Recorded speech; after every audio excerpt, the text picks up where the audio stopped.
Church வாசலில் இருக்கிற ஏழைய தர்மத்துக்கு உட்கார்ந்துருக்கவங்களுக்கு காசுகள் போடுங்க. இந்த மாதிரி நல்ல காரியங்கள் செய்துக்கிட்டே இருங்க, திருமணம் தேடியே வந்துடும். பாய்.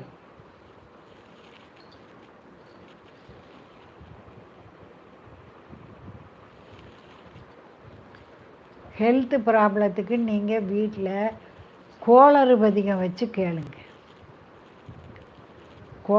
வேயுறு தோழி பங்கன், அந்த ஒரு பாட்டை நீங்கள் சேவ் பண்ணி வச்சு தினமும் சாமி முன்னால் சொன்னாலே போதும், உடம்பு நல்லா.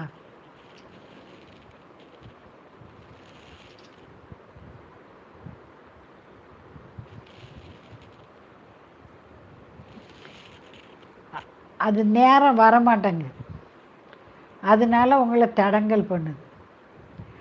ஒன்று செய்யுங்க, வீட்டில் மஞ்சள் பொடி வாங்குங்க, ஒரு பேக்கெட்டு. அதில் இவ்வளோ பொடியை அப்படி பிள்ளையார் மாதிரி பிடிங்க. பன்னீர் ஊற்றி பிசைஞ்சி பிள்ளையார் பிடிங்க. பிடிச்சி சந்தனம் குங்குமம் வச்சு அருகம்புல் போட்டு கும்பிடுங்க. என் பிள்ளைக்கு கல்யாணம் வரணும் ஐயா, சீக்கிரமே வரணும்னு 48 நாள் உங்கள் பையனுக்காக கும்பிடுங்க, திருமணம் வந்துடும். நீங்கள் தடங்களை மீறியும் போங்க, உங்களுக்கு எப்போ நேரம் கிடைக்கோ அப்போல்லாம் போய் துர்க்கைக்கு விளக்கு போடுங்க.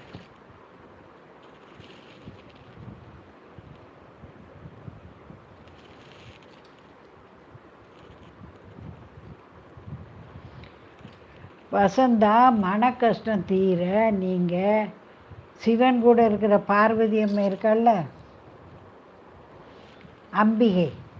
அம்பிகைக்கு போய் 11 நெய் தீபம் போடுங்க. ஒரு பாட்டில் நெய் வாங்கிக்கோங்க, அதில் திரியை நினச்சி 11 தீபம் போடுங்க.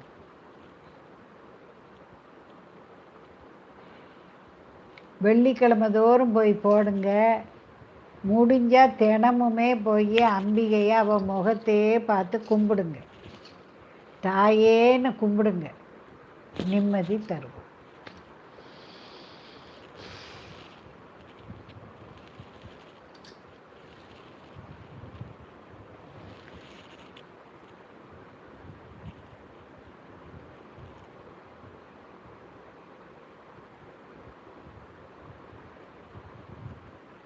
லதா ஸ்டாலின், நீங்கள் துர்க்கையையும் கும்பிடுங்க, செவ்வாயும் வெள்ளியும் துர்க்கையை போய் கும்பிடுங்க.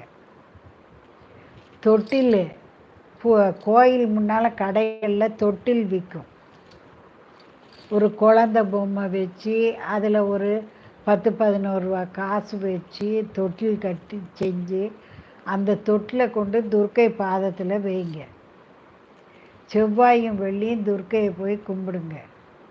அதே சமயம் தேய்பிர அஷ்டமிக்கு போய் பைரவரையும் கும்பிடணும். செய்வீங்களா? ஒரு முழம் செவ்வரளி சாத்தி எள்ளு உருண்டை பிடிச்சிட்டு போகணும்.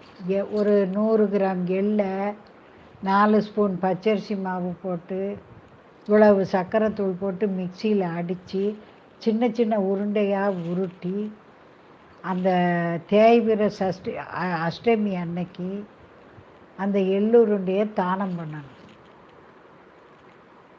விடாமல் நீங்கள் தேய்பிர அஷ்டமிக்கு போய்கிட்டே இருக்கணும், துர்க்கைக்கு பூஜை பண்ணிக்கிட்டே இருக்கணும். குழந்தை திடீர்னு வந்துடும்.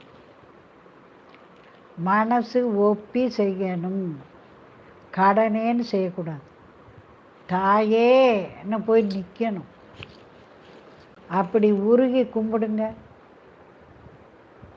ஓடி வரம் தருவோம். செய்வீங்களா?